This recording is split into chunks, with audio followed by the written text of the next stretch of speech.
Fifth, we had a frank discussion about human rights, as we have in the past, and I again affirmed America's unwavering support for the human rights and fundamental freedoms of all people, including freedom of assembly and expression, freedom of the press, and freedom of religion. And I expressed in candid terms our strong view that preventing journalists, lawyers, NGOs, and civil society groups from operating freely or closing churches and denying ethnic minorities equal treatment are all problematic in our view and actually prevent China and its people from realizing its full potential. Obviously, we recognize that there are real differences there, and President Xi shared his views in terms of how he can move forward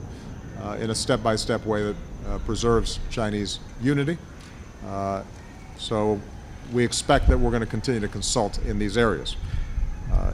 Even as we recognize Tibet as part of the People's Republic of China, we continue to encourage Chinese authorities to preserve the religious and cultural identity of the Tibetan people and to engage the Dalai Lama or his representatives.